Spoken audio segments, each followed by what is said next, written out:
Hi everyone, we're ready for chapter 2 of our story, which is My Life as Alien Monster Bait. And chapter 2 is Behind the Closed Door. It took a second for my eyes to get used to the dark. Suddenly, I noticed a skinny guy standing beside me. He wore a silk shirt unbuttoned halfway down his chest, sunglasses shoved atop his head. In his hand was a clipboard. He peered down at me over the top of it. "Well, now," he says with a grin, "you might do. You might do nicely." He started forward. "This way, please." I followed. At the far end of the stage, a woman and a tired old man sat behind a table. They were going through a bunch of papers and photos and stuff. When we arrived, Mr. Hollywood motioned me to the empty chair in front of them. "Sit here," he ordered. I obeyed. The woman looked up. She was instant smiles and friendliness. "Well now, Wally," I said. "Well now, Mr. Wally, what exactly—" "No," I corrected, "McDougal." "What?" "McDougal," I repeated. "I'm sorry, I'm a McDougal." "What's a McDougal?" "Me." "You?" "That's my name." "But you just said your name was—" "It is." "Then how can it be—" Her smile was drooping slightly. "Wally McDougal," I blurted out just a little too loudly. "My name is Wally McDougal." All the shouting caused the tired old man to look up. I smiled weakly. Things were not going as I planned. It was time to turn on the famous McDougal charm. "I've seen all your movies." Liar, I thought. You don't know them from Adam or Eve, but I hoped God would cut me a little slack. I hoped wrong. "Actually," the older man scowled, "we're only the casting directors. You haven't seen a thing we've done." "Oh, right, yeah." So much for the slack. "Well, Mr. McDougal," the woman turned her fakey smile on to high, "have you had any acting experience?" "Absolutely." Again, I was just a little too loud. "Really?" The older man suddenly sounded less tired. "And what was your latest role?" "A donkey!" I was shouting again. I tried to talk softer. Unfortunately, it came out more like a desperate whisper. "In the Christmas pageant. Well, not the whole donkey, just the back half. Jason Hampton played the head. I played the back. Of course, Jason Hampton got to do all the talking. They were talking about a donkey, but I had to follow them all around and stay in step, otherwise we would trip up and—" The older man cut me off. "Mr. Wally." "McDougal," the woman corrected. "What?" he asked. "McDougal," she repeated. "What's a Mc—" I jumped in. "Wally will be fine." The woman's smile drooped again. The man continued. "Mr. Wally, would you scream for us?" "Pardon me?" "Scream." "You mean just scream?" "Scream," he repeated. "Don't you want me to read any lines or anything? I do a great Porky Pig imitation, or maybe a—" He gave me a hearty sigh. "You're auditioning for the part of a child who is eaten by a Martian alien. All you need to do is scream." "Well, okay. Just scream," I repeated. He nodded. I took a deep breath. He folded his arms and waited. Well, it was now or never. My entire future hung in the balance. It was all up to my scream. I leaned back and gave everything I had. "Ah!" "Thank you, Mr. Wally. That was very—" But I'd barely warmed up. I knew I could do better, so I tried again. "Ah!" "Thank you, Mr. Wally." And again. "Ah!" "Mr. Wally, that will—" I was finally getting into it. "Ah!" At last I was finished. I had to be. I'd run out of air. In fact, I was about to pass out. Suddenly, there was a bright flash. I looked around. It was Mr. Hollywood. He'd just taken a picture of me. The tired old man looked back to his papers. It was like I had never been there. "Thank you, Mr. Wally." "McDougal," the woman corrected. "His name is—" "Whatever," the man sighed. "Bring in the next one." Hollywood helped me to stand. I was still a little wobbly as he led me toward the opposite door. It was gone. My big chance to break into pictures. I'd blown it.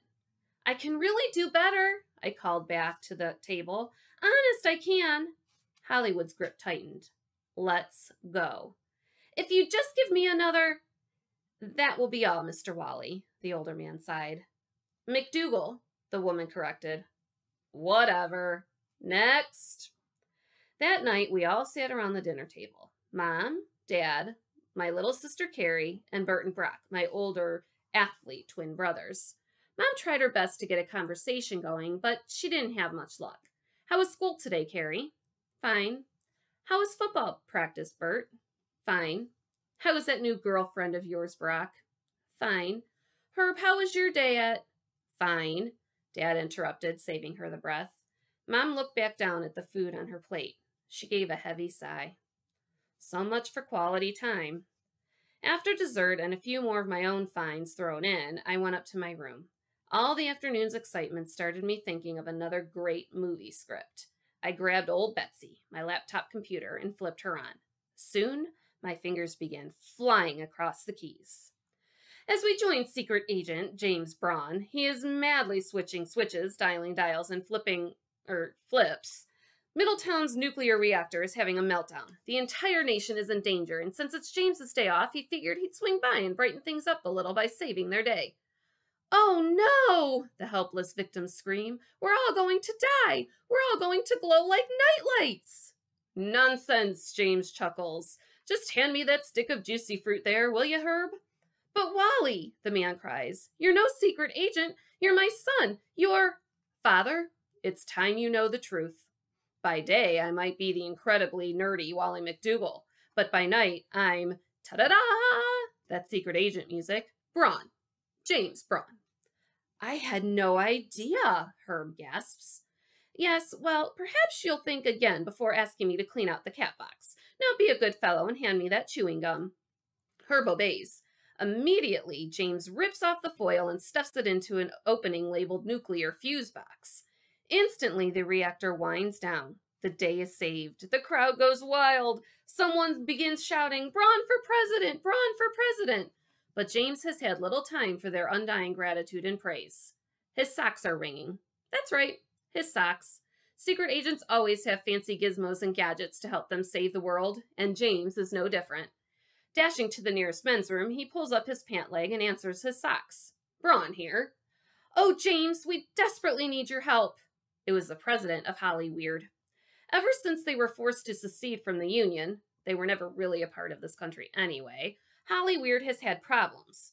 What's wrong this time? James sighs his best secret agent sigh. Our commercials! Someone's stealing our commercials! I don't all those lovely advertisements shouting at you to buy, buy, buy. They're all disappearing, disappearing, disappearing. Quickly, James reaches for his wallet and unfolds it into a giant screen TV. A little invention allowing him to catch all his favorite daytime TV shows. Great granola, Mr. President, James shouts. You're right. There are no commercials anywhere. But how can... Suddenly, another voice vibrates through our hero's socks. I'm holding them ransom, Mr. Braun. Before you can say how much weirder is this story going to get, James recognizes the voice. Lizard Lips? He shouts. Is that you? That is correct, the voice hisses. Once a famous monster starring in several old Japanese sci-fi movies, Lizard Lips' popularity had slipped over the years. Now this 300-foot-long lizard was doing everything she could to get back on top. She continued talking. Hollyweird must get me into 3 Star Trek episodes and pay me $5 gazillion by midnight.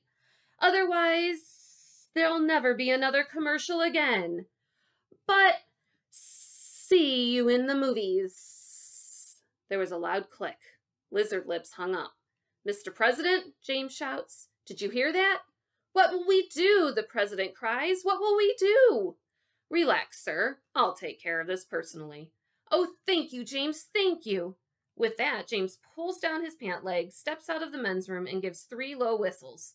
Immediately, his remote-controlled Learjet roars to his side, racing up the plane steps. James waves a fond farewell to the citizens of Middletown before climbing behind the wheel, shifting into first and laying a patch of rubber as he roars off to Hollyweird. There were only 28.3 minutes to stop Lizard Lips before... Wally! I looked up from my computer. Mom was calling me. Can you come downstairs a moment? Rats, I hate getting interrupted when the story's cooking. Okay, I shouted. Let me finish writing this one little... You can finish it later. We need to talk. But Mom... It'll only take a few minutes, Wally. Mom! I planned to keep whining. You know, the old wear her down game. Then I heard the other voice. The voice of Dad. Now, son. Well, so much for wearing her down. When Dad stepped in, the game always ended. If it didn't, he'd invent whole different games with titles like You're Grounded for the Weekend or No TV for a Month, none of which are my favorites. Mom continued. Someone from Sludge Productions called. They want you to be in some sort of movie. I don't remember turning old Betsy off. I don't remember running downstairs to get the details. I don't even remember sleeping that night. But I do remember worrying about what Sly Stallone, Arnie Schwarzenegger, and all those other superstars were going to do for a living now that the great Wally McDougal had been discovered. And that's the end of Chapter 2. Chapter 3 is called School Daze. Daze is spelled D-A-Z-E, not days like in days of the week. So School Daze. You'll have to see what happens next time. Until then, guys, have a good one.